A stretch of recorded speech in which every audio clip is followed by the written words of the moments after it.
Welcome back to True Tomorrows. Adrian Smith here, and ready for another wild Imagine a World segment with you all. The kind that make you wonder, is this really our future? Or is this just some crazy sci-fi? Julia Jones here, ready to unpack the science, the tech, and all the mind-blowing twists that come with exploring the unpredictable world of tomorrow. So buckle up, everyone, because today's story is a real doozy. Imagine a world where pollution has gone haywire. Smog-filled skies, ecosystems are collapsing left and right. A real environmental nightmare. And the solution? Get this, they bring back dinosaurs. They actually brought back dinosaurs. You're kidding me. I mean, real-life dinosaurs roaming the Earth. How on earth did they even think of that? Aspiration, I guess. The story sets up this incredibly bleak scenario where the planet's on the verge of total ecological collapse. It's like we pushed things way too far, and now we're facing the consequences. So this team of scientists, driven by this impending disaster, come up with this radical plan called the Resurrection Project. The idea, as wild as it sounds, was that these dinosaurs, specifically species adapted to low oxygen environments, could somehow help reverse the damage we've done. They believed that bringing back these extinct creatures could actually help rebalance the planet's atmosphere. Okay, but how does that even work? What is this resurrection engine, and how does it bring dinosaurs back to life? Well, the story doesn't get into the nitty-gritty details, but it suggests they used ancient DNA to recreate these prehistoric giants. They basically built a machine that could take this genetic blueprint and somehow turn it into living, breathing dinosaurs. Like a high-tech cloning operation. On a scale we can barely fathom. I bet the media had a field day with that. Can you imagine the headlines, Jurassic Park is real, or dinosaurs to the rescue? Oh, absolutely. The story paints this picture of initial public fascination, even euphoria. The media was all over it. The public was completely captivated. Think about it. Actual dinosaurs, not just skeletons in a museum. And on top of that, there was this hope that their methane output could actually help reverse the greenhouse effect. Methane? Methane is a far more potent greenhouse gas than carbon dioxide, but it breaks down much faster in the atmosphere. The story uses this scientific fact to add a layer of complexity to the narrative without delving too deep into the technicalities. It all sounds almost too good to be true, which in a story like this usually means things are about to go very wrong. Right, you are. It wouldn't be true tomorrows without a healthy dose of be careful what you wish for, right? And in this case, that cautionary message comes in the form of Dr. Ellis, the brilliant but somewhat ignored mind behind the Resurrection Project. She starts noticing some red flags, these little inconsistencies in the dinosaurs' behavior, and she warns everyone that there could be some unforeseen consequences. So everyone is blinded by the hype, nobody's listening to the warnings, and then what? Cue the dramatic music. Pretty much.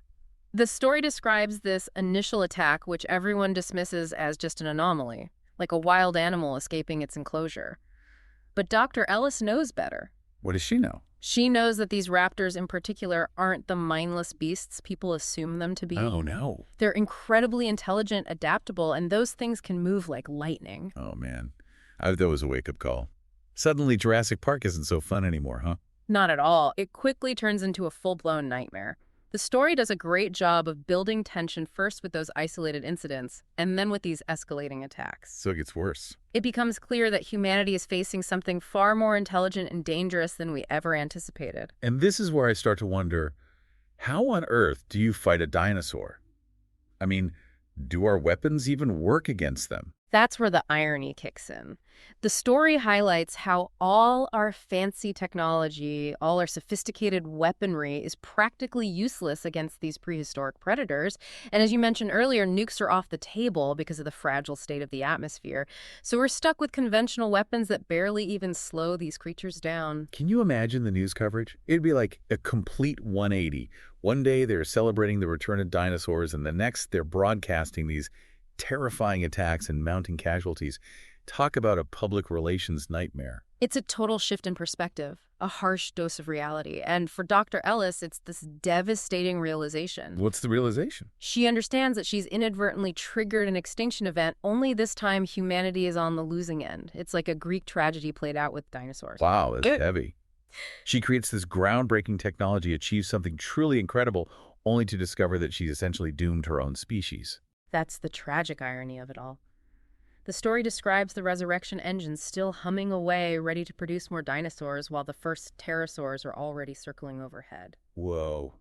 That's a chilling image. It really makes you think about the unintended consequences of our actions, even when we're trying to do good. It's a powerful message and one that resonates with what we explore on True Tomorrows, wouldn't you say? We're constantly pushing the boundaries of what's possible, but are we really considering the potential consequences? Are we prepared for the unintended outcomes, the things we can't even imagine? That's the heart of it, isn't it? This whole idea that progress isn't always a straight line. Sometimes taking a step forward means admitting we were wrong, and maybe even taking a couple of steps back. Absolutely. It's like we have this ingrained belief that technology can solve all our problems. But what the story highlights is that sometimes our solutions create even bigger problems, problems we never anticipated. It's a cautionary tale reminding us to approach these powerful technologies with a healthy dose of respect and maybe even a little bit of fear. It makes you think about what you would do in Dr. Ellis's shoes, facing this horrifying realization that you've basically unleashed a force that could wipe out humanity. Would you have the courage to shut it all down, to admit you made a mistake, even if it meant the end of everything you knew? That's a heavy question for sure. The story really doesn't give us any easy answers. But it does force us to confront this idea that maybe our obsession with progress, with pushing the boundaries, sometimes blinds us to the potential consequences. And sometimes those consequences can be catastrophic. The story ends with this haunting image of a raptor's shriek echoing through the air. It's like a symbol of this new era, a world where humans are no longer the dominant species, a world where we're no longer at the top of the food chain. It's a chilling thought for sure. It reminds me of how we often underestimate the resilience of nature. We think we can control it, manipulate it for our own purposes, but nature always finds a way, doesn't it? And sometimes that way involves pushing us right off the stage. So what does this all mean for us here in the present? Should we all be running for the hills, terrified of every new technological advancement? I wouldn't say terrified, but I think this story definitely underscores the importance of responsible innovation. We can't just blindly chase progress without considering the potential consequences, both the intended and the unintended ones.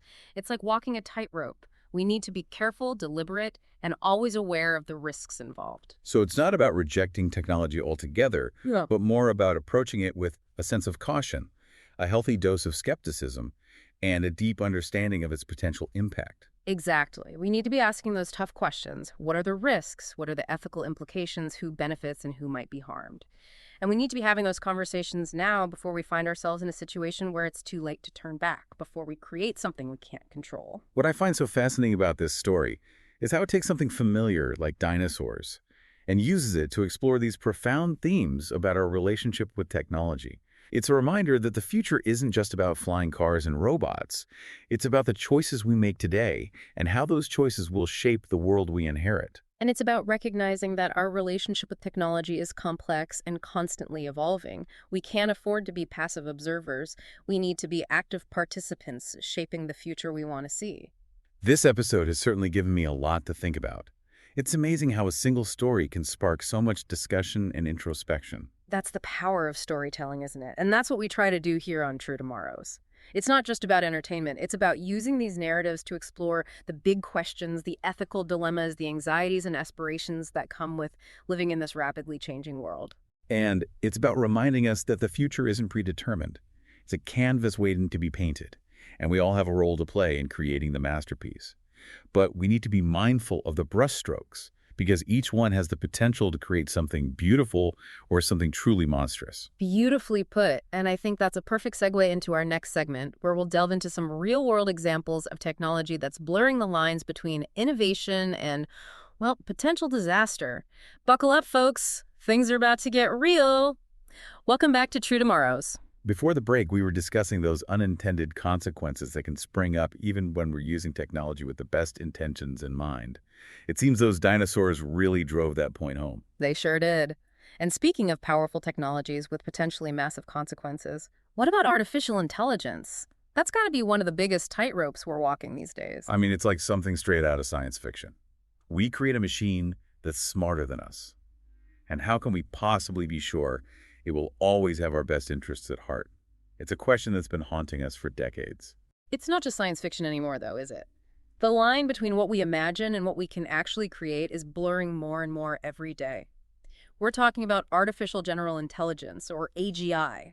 That's AI that can perform any intellectual task a human being can. And some experts believe we're only a few decades away from actually achieving it. Wow, a few decades. That's Yeah. both exhilarating and terrifying all at the same time. Really makes that dinosaur story hit close to home, doesn't it? We thought we were in control using technology to solve a problem, but we ended up creating something we couldn't control at all. It's the same cautionary tale, just on a different scale. With AGI, we're not just talking about a few rogue dinosaurs. We're talking about the potential for a superintelligence that could outthink us, outmaneuver us, and maybe even decide we're not so necessary anymore. Okay, so that sounds pretty bleak, Mhm. but is there anything we can do about it? Mm. Can we develop AI safely, ensuring it remains a tool for good and not a potential existential threat? That's the million-dollar question, isn't it? Thankfully, there are a lot of brilliant minds working on exactly that. There's a whole field dedicated to AI safety and ethics. They're focused on things like aligning AI goals with human values, building in safeguards and control mechanisms, and making sure AI remains transparent and accountable so we at least understand what's going on under the hood. It sounds like these conversations need to be happening right now, not in a few decades when it might be too late. We need to be thinking about the potential consequences of AGI before we actually create it. Exactly. We can't just sit back and assume AI will be benevolent simply because we created it. We need to be proactive, anticipating potential problems and coming up with solutions before those problems become real threats. It's like building a house. You wouldn't just start slapping on bricks without a blueprint and a solid foundation. So it's about being smart and being prepared. But it's also about recognizing the incredible opportunity that AI represents. If we can harness this power responsibly, it could help us tackle some of humanity's biggest challenges. Imagine AI helping us cure diseases, combat climate change, even explore the universe in ways we never thought possible. The possibilities are mind-boggling. But they only become reality if we approach AI with wisdom, caution, and a deep respect for the immense power we're wielding. Well said. And that's a message we should all take to heart. Not just with AI, but with any technology that has the potential to reshape our world. We need to be asking the tough questions, considering the ethical implications, and making sure we're steering this ship towards a future we actually want to live in. It's not about being afraid of progress. It's about being mindful and responsible. It's about ensuring that the tomorrow we create is one where humanity thrives, not just survives. That's a powerful message. And on that note, we've reached the end of today's True Tomorrows. Thanks for joining us on this wild ride through the potential pitfalls and incredible possibilities of the future. Remember, the future isn't something that just happens to us. It's something we create. So let's make it a future worthy of our dreams. A future where technology serves humanity, not the other way around. We'll be back tomorrow with another mind-bending story from the world of tomorrow. Till then, keep questioning, keep exploring, and keep imagining the possibilities, both wondrous and terrifying, that lie ahead. And remember, the future is in our hands. Let's make it count. That's all for today, folks. Thanks for listening. Welcome back to True Tomorrows. Before the break, we were talking about those unintended consequences, the ones that can kind of spring up even when we're trying to use technology for good. It seems like those dinosaurs really drove that point home, huh? They sure did. And speaking of powerful technologies with potentially massive consequences, what about AI? That's got to be one of the biggest tightropes we're walking these days, wouldn't you say? Absolutely. AI is like everywhere you look now. Self-driving cars, medical diagnoses, you name it.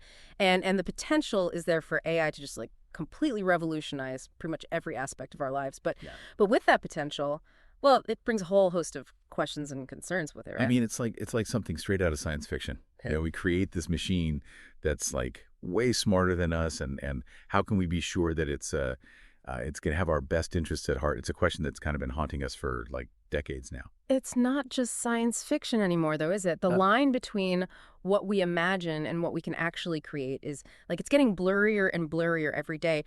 We're talking about artificial general intelligence or AGI. That's AI that can basically perform any intellectual task that a human being can. And some experts believe we're only a few decades away from actually achieving it. Wow, a few decades. That's both exhilarating and terrifying all at the same time. It really makes that dinosaur story hit close to home, doesn't it? We thought we were in control using technology to solve this huge problem, but then we ended up creating something that we couldn't control at all. It's the same cautionary tale, just on a much larger scale. With AGI, we're not talking about a few, rogue dinosaurs. We're talking about a super intelligence that could like totally outthink us, outmaneuver us, and maybe even decide that we're not so necessary anymore. Okay, so that sounds pretty bleak. But is there anything we can actually do about it? Can we Yeah. develop AI safely, Mm. ensuring it remains a tool for good and Yeah. not a potential existential threat? That's the million-dollar question, isn't it? Thankfully, there are a lot of very brilliant minds working on exactly that. There's a whole field dedicated to AI safety and ethics. They're focusing on things like aligning AI goals with human values, building in safeguards and control mechanisms, and making sure AI remains transparent and accountable, so we at least understand what's going on, under the hood. It sounds like these conversations need to be happening right now, not in a few decades when it might be too late. We need to be thinking about the potential consequences of AGI well before we actually create it. Exactly. We can't just sit back and assume AI will be, benevolent just because we're the ones who created it. We need to be proactive, anticipating potential problems and coming up with solutions before those problems become real threats. It's like building a house. You wouldn't just start slapping on bricks without a blueprint and a solid foundation, right? So it's about being smart and being prepared. But it's also about recognizing the incredible opportunity that AI represents. If we can harness this power responsibly, it could help us tackle some of humanity's biggest challenges.